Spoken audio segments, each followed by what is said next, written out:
Oke Pak Muzamil, saya langsung shortcut sedikit sebelum kita teruskan. Saya mohon nanti Bapak, tapi sebelum itu saya akan kasih lagu dulu dari Mbak Novia, Mas Imam, dan lain-lain. Setelah itu kita ngobrol bareng. Saya tanya dulu, ini sampai jam berapa?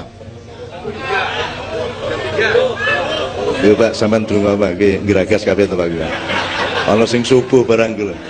Sebenarnya saya tidak tanya sampai jam. Saya itu cuma mau ngecek sing duwe penggawean sing endi, sing nganggur sing endi. Nah sing jawab subuh mesti ra duwe penggawean to, Bu.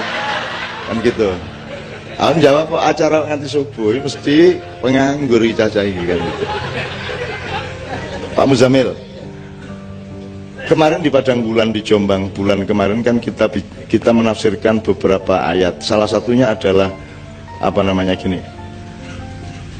Pertanyaannya gini.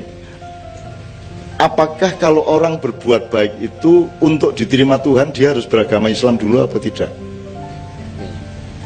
Kemarin jawabannya tidak. Karena ada dua ayat yang menyatakan tentang itu. Satu, firman Allah dalam Al-Quran, kuntum khaira ummatin ukhrijat linnas ta'muruna bil ma'ruf wa tanhauna 'anil munkar wa tu'minuna billah.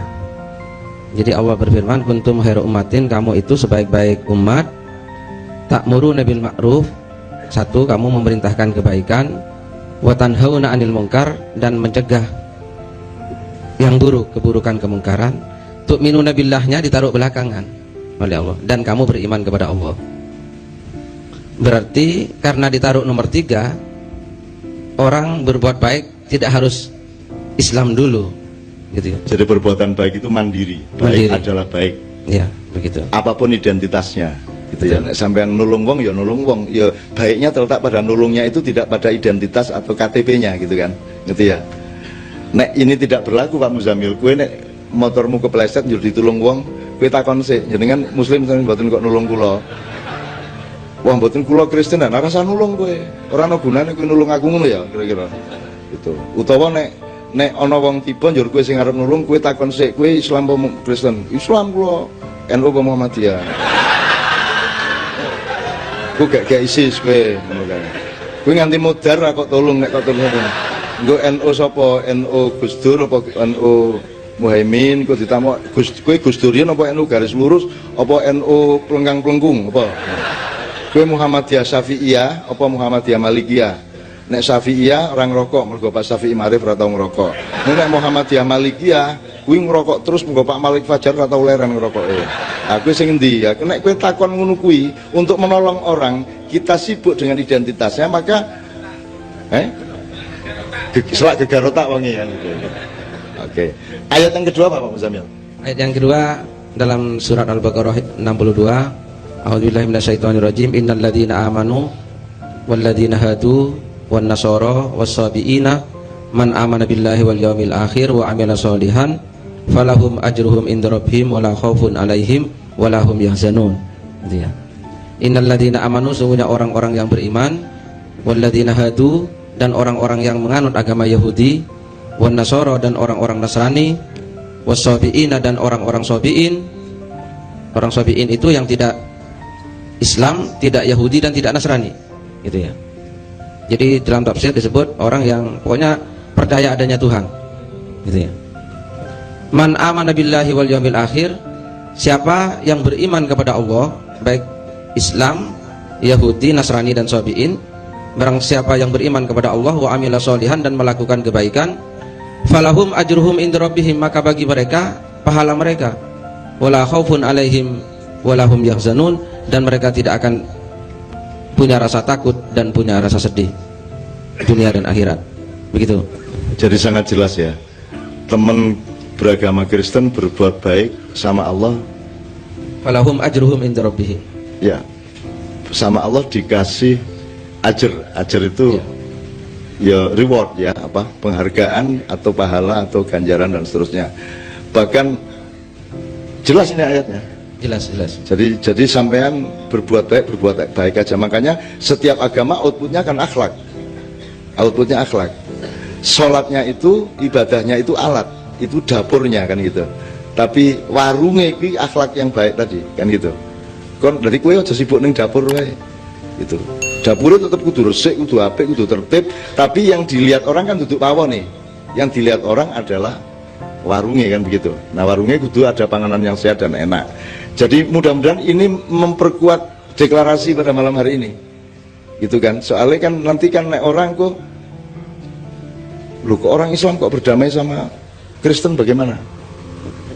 Nah Rasulullah itu gimana kira-kira, Pak Muzamil? Nabi Muhammad itu punya pembantu masih anak-anak Yahudi, dan sampai akhir hayatnya Yahudi tidak dipaksa oleh Rasulullah untuk masuk Islam. Anak itu. Nek kepengin kaya Rasulullah golek pembantu Yahudi ya. Rasulullah kalau dia teladan toleransi atau tidak? Teladan toleransi, buktinya dia punya pembantu, dibiarkan tidak dipaksa, beliau tetap menjalankan Islam, pembantunya Yahudi, ya oleh Rasulullah dibiarkan saja. Sampai satu ketika, nah ini bukan karena dipaksa, anak ini sakit, pulang ke rumahnya dijenguk oleh Rasulullah SAW. Nah pada saat sakit itu Rasulullah datang, terus dia ingin masuk Islam atas kesadaran sendiri. Terus oleh Rasul dirembuk sama orang tuanya, gimana ini anakmu mau masuk Islam? Ternyata orang tuanya setuju. Orang tuanya bilang, ati Abul Qasim, taati, manutlah kamu kepada Abul Qasim. Nah, kesadaran sendiri, bukan karena dipaksa oleh Rasulullah. Jadi selama bertahun-tahun dia Yahudi dan tinggal serumah dengan Rasulullah. Ini kan mana ada toleransi seperti ini, gitu ya? Itu saya kira nggak ada seperti beliau. Kalau sekarang pakai konstitusi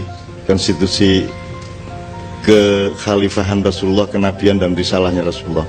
Rasulullah kan mengatakan innama bu'itsu liutammima makarimal akhlak. Jadi Rasulullah itu disuruh kerja keras itu untuk memperbaiki akhlak. Nah supaya akhlaknya baik dikasih training ibadah, sholat rajin, puasa dan seterusnya gitu ya. Nah puasa itu menurut saya ibadah yang sangat unik ya Pak Muzamil ya, karena kalau orang sholat bisa kelihatan, bisa direkam, kalau orang puasa bisa di video apa tidak? Yang bisa di video bukone kan itu. Tapi kalau orang puasa di video kan tidak bisa ya. Paling rahasia, ibadah paling rahasia.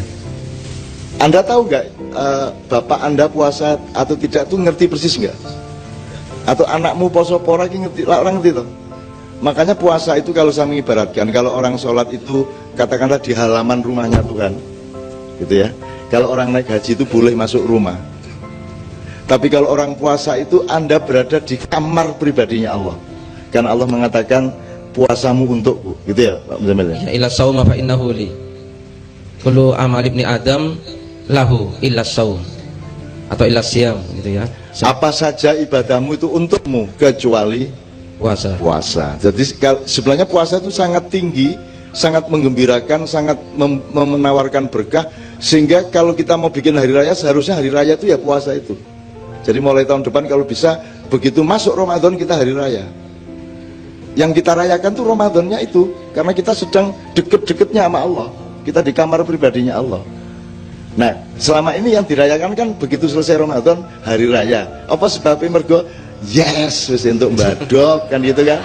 Terus hari raya kan gitu, kita ngono kan. Jadi Idul Futur ya, bukan Idul Fitri ya kan? Idul Futur kembali makan kan gitu. Lho nek aslinya kan sing dirayakan kan sing ampuh toh, sing top toh, itu puasa. Mana mungkin kita bisa toleran rukun kalau tidak saling berpuasa. Berpuasa itu artinya mengerti batasnya. Kue ra entuk ngonekke aja ngonekke, kue cukup semene wae. Kue aja ngetokke kue sugih di depan tanggamu sing melarat banget kan gitu. Dan seterusnya, pokoknya menahan diri, menahan nafsu segala macam. Itu semua adalah puasa. Dan puasa sangat penting. Oke Bapak sekalian, sebelum saya mohon ke Bapak-bapak untuk satu persatu, panitia saya mohon untuk memberi untuk memandu siapa di antara Bapak-bapak yang akan urut-urutan dan seterusnya. Saya mohon untuk dipandu oleh salah seorang panitia atau dua orang, tidak apa-apa. Sebelumnya supaya pangannya jangkep ya.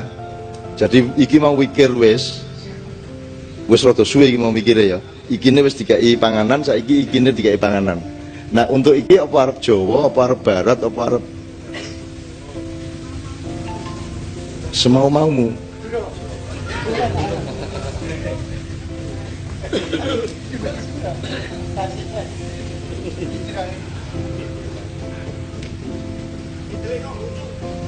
Mitli Konghucu kuwi iso Anek ning usul wae ya gampang, sing nglakoni iki ya. Mitli kong huju sing kepriye coba kowe lak. Iku lak PR iki sesuk tak gawe aku. Mitli kong huju, oke, besok kita. Tolong kita membebaskan diri dari simbolisme yang kadang-kadang tidak substansial. Jadi kalau ada orang pakai lagu Arab itu tidak serta-merta sama dengan Islam gitu ya. Kalau orang tadi kan saya lagunya Avenue Shalom Elohim tadi itu kan endingnya kan ya, itu kan orang bilang kok itu kok lagu gereja dibawakan kan gitu. Kalau Anda lihat notasinya kan notasi barat bukan notasi Arab. Kalau Yesus dulu kan di Yerusalem itu lagunya lagu Arab, jadi sebenarnya Yesus itu ya rengeng-rengengnya ya rada Arab. Nah kalau yang di gereja-gereja sekarang itu kan lagu barat semua. Ketika kemudian Kristen melebar sampai ke Eropa kan begitu, maka kemudian disiplinnya disiplin barat sampai hari ini itu. Sama dengan sampean kan juga saya sudah dikasih tahu teman-teman pendeta, pastor bahwa cemara kan Yesus sendiri kan nggak pernah lihat cemara. Orang ning kono suket wae angel ya. Oh, itu cemara gitu. Jadi itu cemara itu sebenarnya itu ijtihad, itu hasil ijtihad. Itu muamalah kalau dalam Islam itu hasil muamalah gitu loh. Jadi kayak tempat ibadahnya namanya masjid itu agama. Tapi gentengnya lah budaya toh. Ngene wis, kowe salat Jumat kudu nutupi aurat, itu agamanya di situ, nilai agamanya. Ning nutupi aurat ki kok wujudke nganggo kaos karo sarung, itu budaya, betul enggak? Asaki budaya entuk ora dalam beragama. Nek ora entuk budaya berarti diganti alam. Ya. Kan banyak orang yang persoalkan budaya itu haram. Berarti kowe nek sembahyang nganggo belara.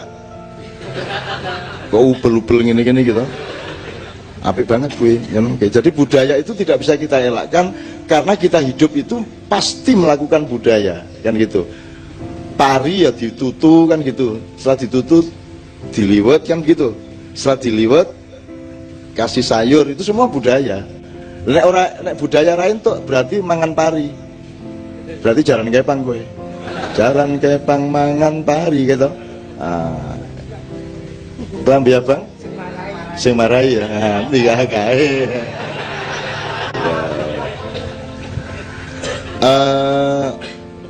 Kita minta Mbak Novia, satu nomor Mbak Novia, apa ya? Terserah Mbak Novia kira-kira. Atau kita bawakan satu nomor ini, yang saya itu kan akhir-akhir saya itu kan deket sama hampir semua orang lah ya. Misalnya Gus Plus itu saya deket sejak dari bapaknya sampai Mas Yok, sampai anak-anaknya, sampai cucu-cucunya. Nah, Anda kan tahu lagunya Mas Tony Kuswoyo yang judulnya, yang dinyanyikan Yon, yang judulnya Andaikan Kau Datang. Andaikan kau datang kemari, itu ya. Itu Yok cerita pada suatu itu tahun kemarin kira-kira, dan ada, Anda cari di YouTube ada. Yok cerita itu bukan lagu percintaan laki-laki dan perempuan, Ca. Itu adalah lagunya Mas Tony menjelang meninggal. Dia menyesali hidupnya yang tidak terlalu dekat kepada Tuhan, dan kau itu di situ Tuhan, gitu loh. Jadi hidup itu terlalu indah dikenangkan, terlalu indah dilupakan, terlalu sedih untuk dikenang. Ya, gitu ya. Jadi yang dimaksud di situ Tuhan. Jadi dia takut nanti sesudah mati kalau ketemu Tuhan terus ngomong piye aku iki. Andaikan kau datang kemari kembali, terus jawaban apa yang kan ku beri, gitu ya. Adakah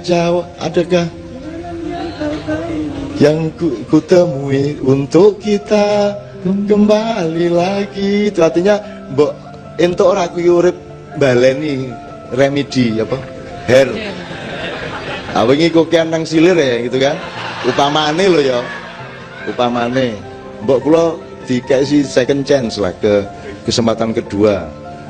Itu saya mohon kepada teman panitia untuk ikut bersama saya membagi share ya, membagi peluang ini, kesempatan ini untuk berbagi kedamaian, berbagi toleransi, berbagi kasih sayang.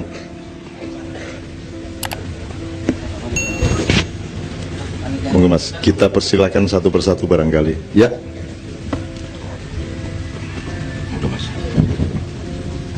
Siapa yang tidak silakan pertama?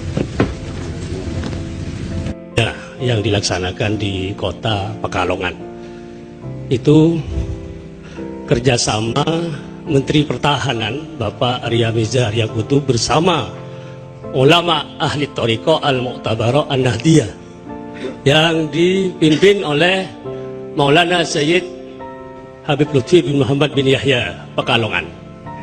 Dari sini yang berangkat 8 personil dari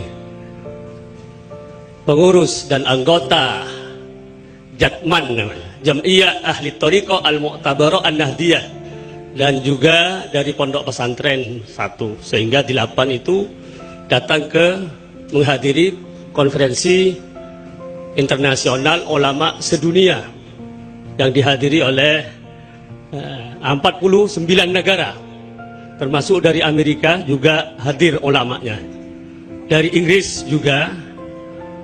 Nah, di situ yang dibicarakan seperti yang kita laksanakan malam ini.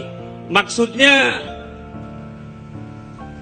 di situ adalah membela negara masing-masing, termasuk kalau malam ini di Surakarta ini dalam rangka juga membela Surakarta, umat Islam dan umat-umat yang lain dari berbagai agama yang ada di Surakarta.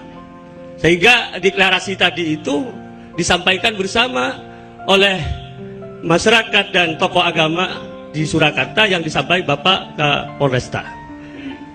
Di Pekalongan kemarin selama 4 hari itu, konferensi itu diantaranya menekankan bagaimana toleransi antara umat beragama, karena terjadinya bom bunuh diri di berbagai negara, termasuk di Iran, di Syria, dan kita saksikan semua, termasuk di Surakarta yang sebelum hari raya itu kecil. Itu karena memang tidak adanya toleransi.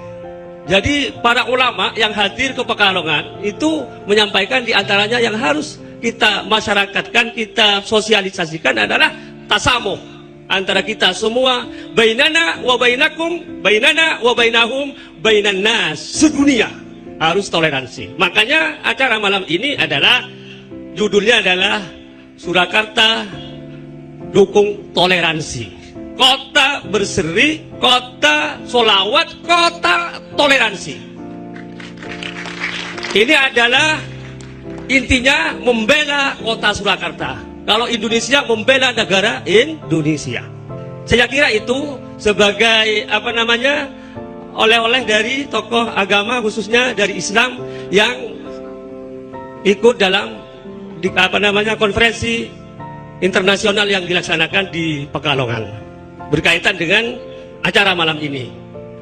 Jadi kita semua di sini seperti apa yang dikatakan Bapak Kapolresta tadi, harus menjaga Surakarta ini menjadi daerah yang aman, damai, tidak ada letupan-letupan kayak kemarin sebelum hari raya itu. Kita harus lawan semua kalau ada seperti itu, dan kita jaga betul, dan kita tolak kalau ada orang yang mau merusak tatanan kita bermasyarakat dan bernegara. Saya kira itu. Assalamualaikum warahmatullahi wabarakatuh. Ya, untuk selanjutnya dari Romo Antonius Budi Wihandono dari Katolik, kami silakan. Baik, selamat malam. Selamat malam.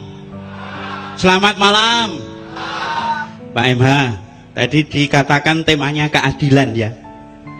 Kalau di Katolik itu jarang bicara mengenai keadilan, Pak. Jarang. Karena keadilan itu belum ada nilai plusnya. Menggek kudune gitu loh. Menggek kudune ngono pancen. Nek aku ngresnani wong tuaku ya pancen kudune ngono kuwi. Tapi masalahnya di Indonesia ini untuk sampai ke keadilan saja tidak bisa. Banyak yang tidak bisa. Bahkan walaupun demikian orang Indonesia dikatakan paling bahagia. Arti penjarawe dadah guyu itu ya. Arti penjarawe dadah guyu, nek orang-orang asing itu tutupi isin. Nek wong Indonesia arti penjara saya dadah itu. Ya, senang nih saya ya. Senang gitu ya. Kalau gereja Katolik itu bicaranya bukan keadilan tetapi kemurahan hati. kemurahan hati itu lebih keadilan. Dengan murah hati itu orang berbuat lebih. Dan kalau belajar dari Isa Al-Masih itu, yang menjadi utama itu hidupnya selalu digerakkan belas kasih, itu jadi dasar. Nah, kalau mau dipakai sederhana, nek wong dirasa mesake itu ora ana wong sengsara. Kalau ada orang dirasa mesake, aku mesake wong tuaku, ora ana wong tua sengsara. Aku mesake koncoku, mbuh kuwi muslim, mbuh katolik, mbuh Buddha, mbuh Hindu, itu tidak ada orang sengsara. Maka sebagai dasar itu lalu kemudian hatinya digerakkan oleh belas kasih, dan itu nanti akan menjadi kemurahan hati. Dan memang anehnya dalam ajaran Katolik itu biasanya kalau orang itu mengatakan, kalau ambil simbol-simbol itu kan yang luar biasa. Itu misalnya kalau Mike Tyson itu gelarnya si leher beton. Lalu kalau si siapa, Chris John itu naga. Tapi kalau dalam Isa mengajarkan, apa yang kamu lakukan bagi saudaraku yang paling hina, itu kalau lakukan padaku. Maka ketika memperlakukan orang-orang yang kita anggap hina, itu memperlakukan pada Tuhan sendiri. Nah, ini hanya bisa dengan gerakan cinta kasih, belas kasih. Maka kalau di Solo ini juga didasari dengan gerakan pertama, belas kasih, di situ tidak akan ada hal-hal yang buruk. Demikian dari saya. Terima kasih. Terima kasih, Romo. Terus selanjutnya Pendeta Anton Karundeng dari Kristen, kami persilahkan.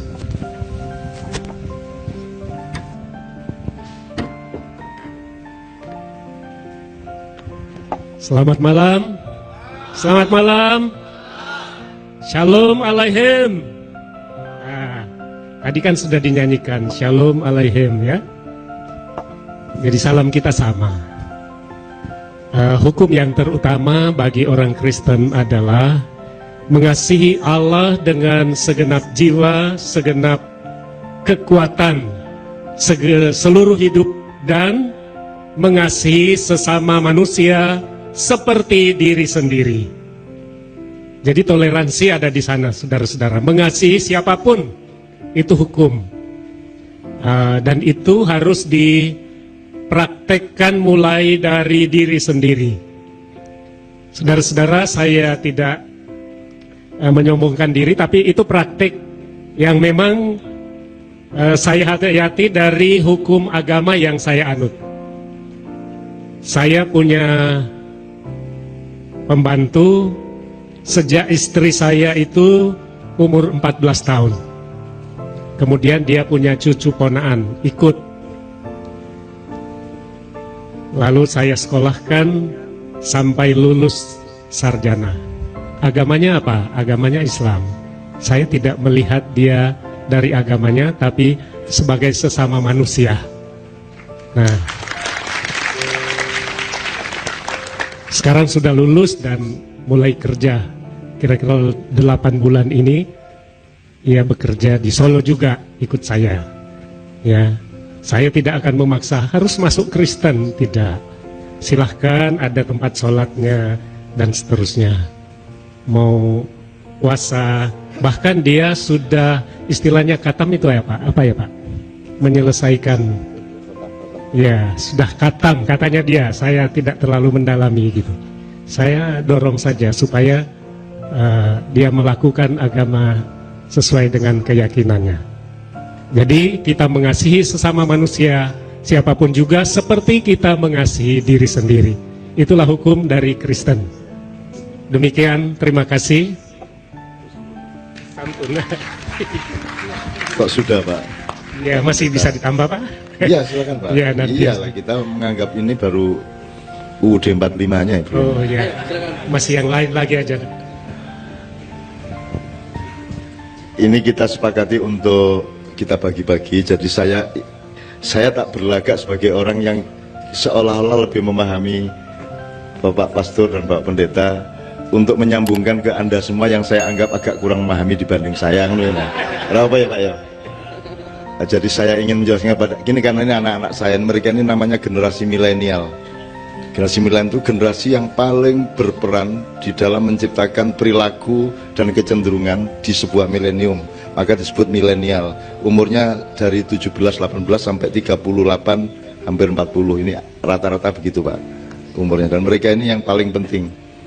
Kejopo sing wis tua-tua kaya aku ya. Nah, yang dimaksud bahwa pastor tadi itu gini, pertama, keadilan itu tidak akan pernah tercapai oleh manusia, sudah pasti. Jangankan keadilan, kebenaran juga tidak ada, kebaikan juga tidak ada. Kalau sejati, kalau yang kita lakukan itu hanya menuju kebenaran, menuju kebaikan, menuju keadilan. Jadi yang dinilai pada manusia adalah perjuangannya menuju gawang atau goal keadilan itu.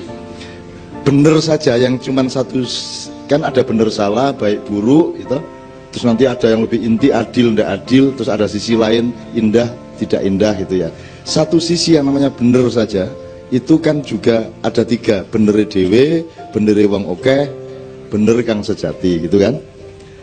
Bener wong okeh gitu yang membuat sejumlah orang menganggap ini yang benar maka dia bikin Golkar, yang lain oh ini yang benar maka bikin PKS, oh enggak yang itu yang benar tuh yang kayak gitu maka bikin Gerindra, maka mereka terus bikin NU, bikin Muhammadiyah, bikin macam-macam karena ada kebenaran kolektif pada sejumlah orang. Nah itu juga belum tentu benar, orang banyak belum tentu benar, apalagi orang bener dewe gitu ya. Nah yang membuat kita itu bentrok itu kan karena kelompok-kelompok itu nggugu bener dewe kan gitu. Jadi kalau sering saya contohkan ya pitik keluru ini neng Solo gitu, kukuruyu. Kalau di Madura Pak, Madura kukuruno. Kalau di Sunda kongkorongkong kan gitu. Pertanyaannya adalah yang benar yang mana? Kukuruyu apa kukurunu apa kongkorongkong? Sing bener pitike.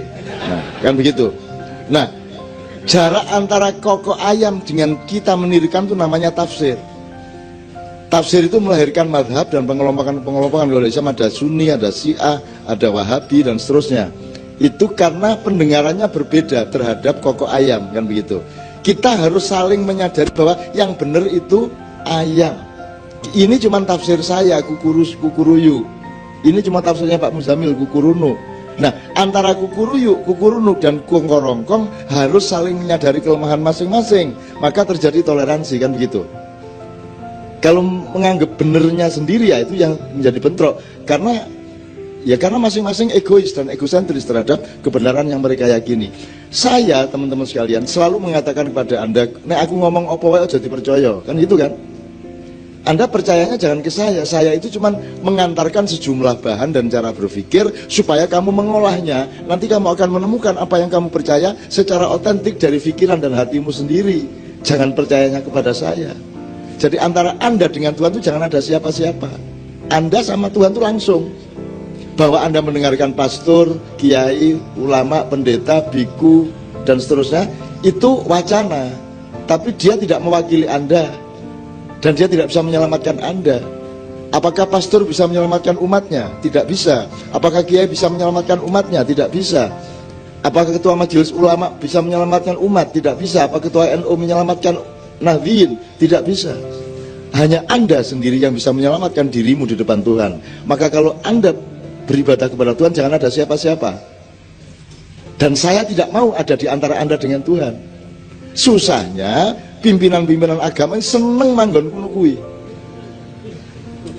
Jadi menjadi gerhana dia di tengah-tengah antara Tuhan dengan umatnya gitu loh. Karena di sini nih akses eksistensi kepemimpinan ada di situ, terus dia duwe apa jabatan, terus dia nanti punya akses ekonomi kan begitu. Nah saya tidak mau ada di situ dan saya tidak mau Anda percaya. Saya kesini supaya Anda percaya sama Allah, tidak percaya sama saya, gitu loh. Nah aku dipercaya kok aku disindir sama Allah, gitu loh. Siapa panutanmu? Cak Nun ya, bane. Terus Nabi Muhammad ketemu aku panutan ya, gitu. Amoter aku. Aku nek disindir-sindir kaya ngono kuwi lho, aku yang mulane aku aja dadi panutan. Oh, kowe ora iso ngenut aku, wong aku dudu kowe dudu aku.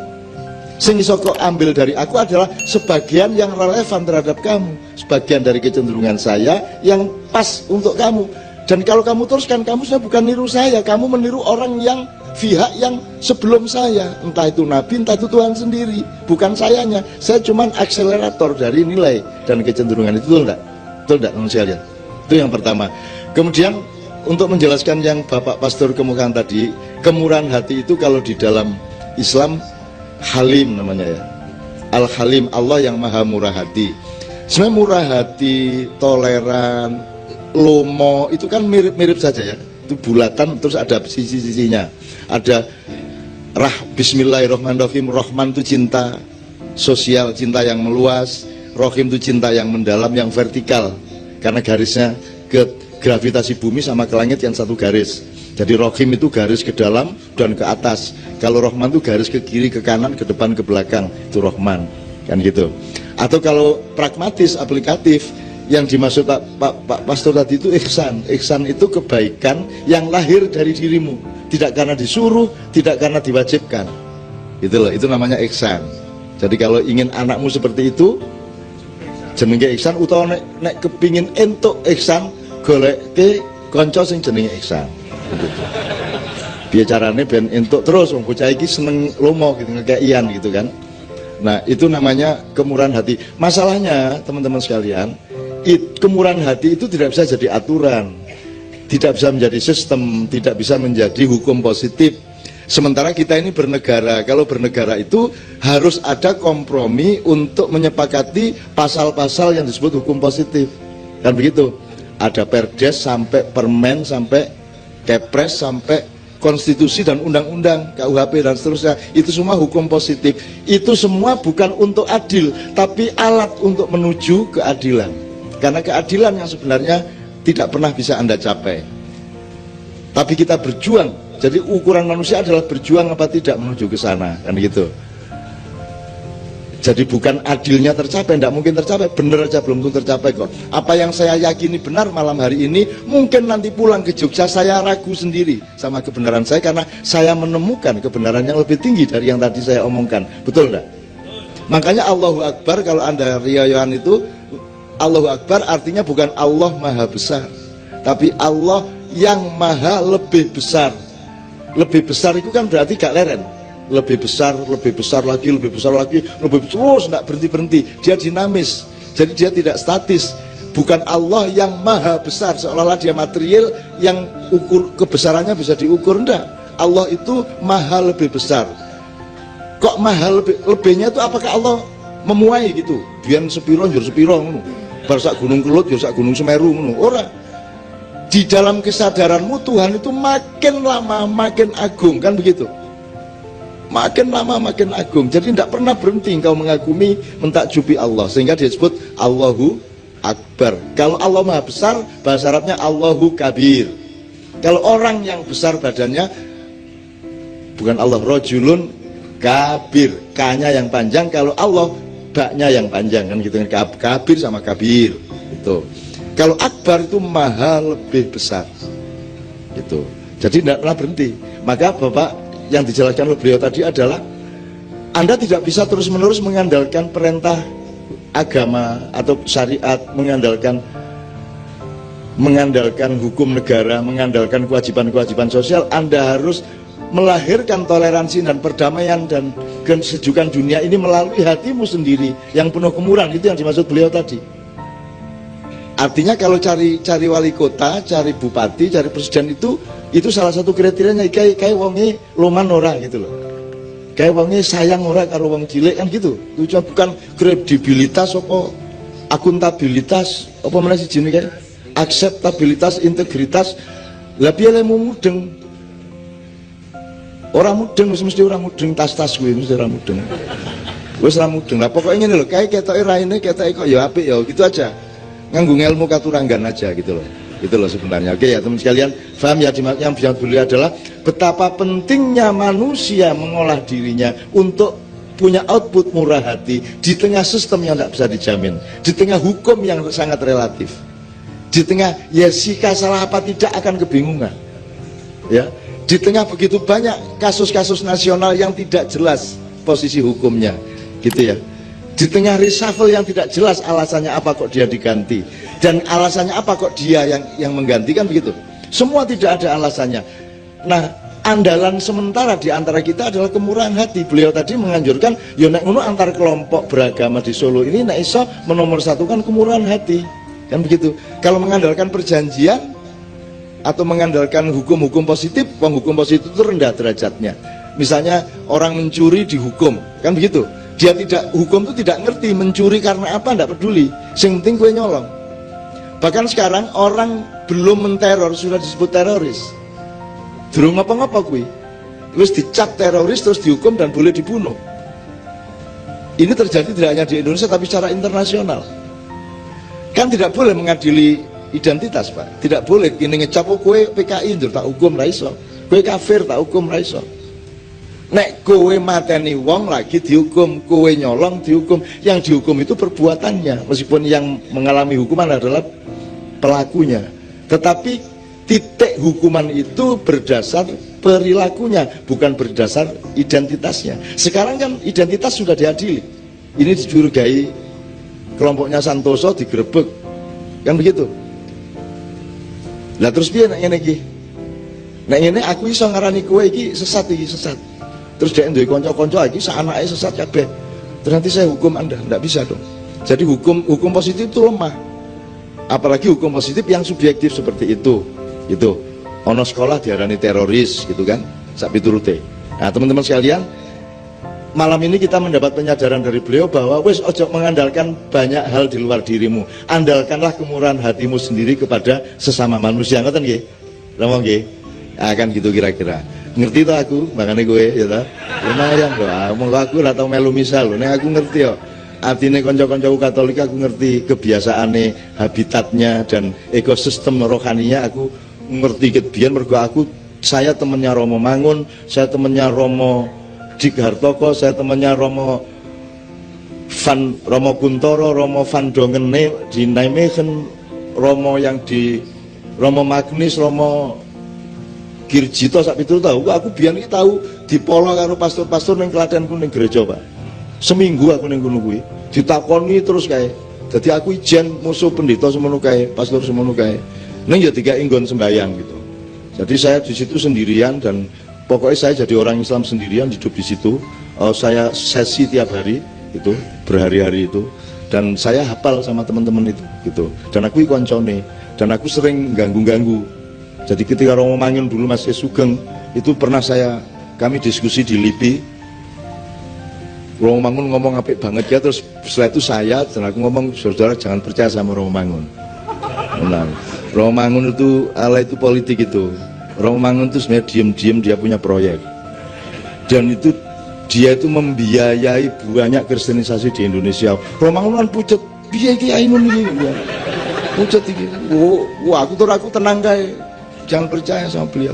Beliau punya rumah makan sedunia. Nek ora percaya kayak delon gambare kae. Lah persis Romo Mangun kae jare. Kolonel Sanders kae lah. Kuwi persis Romo Mangun. Wah, yo asu bajingan lah dinesone aku.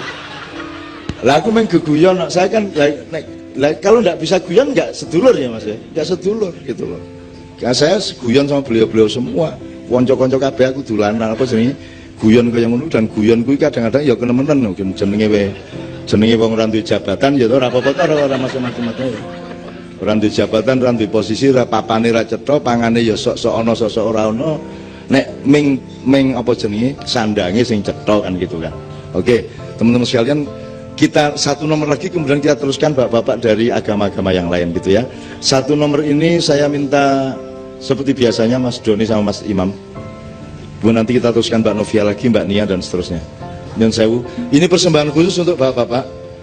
Ini Kiai Kanjeng ini memperjuangkan titik adil. Jadi ojo Jawa tok ning ya ojo Barat tok ning ya ojo Arab tok. Kabeh iki nek iso dikai porsi yang seimbang dan menuju keadilan satu sama lain. Kira-kira gitu. Bahasanya kalau di daerah Merapi, Jawane digawa, Arabe digarap, Barate diruwat, kira-kira gitu kan ya. Ora apa-apa karo wong barat ya ora apa-apa ning diruwat sih. Arab ora apa-apa mlebu ning digarap sih. Aja njur kowe dadi wong Arab, kowe iki wong Jawa ya. Kowe iki cublak-cublak suweng diapa-apake. Kowe dudu wong Arab. Kaya dudu wong Jawa. Dan Anda jadi orang Jawa itu yang mewajibkan adalah Allah, yang mentakdirkan adalah Allah, dan kita harus taat. Kowe gelem ora gelem kuwi dikasih dogma oleh Allah. Anda jadi Anda itu kan dogma. Iso kok nyang ora? Iso kok nyang ora? Kowe iki kowe iso kok nyang ora?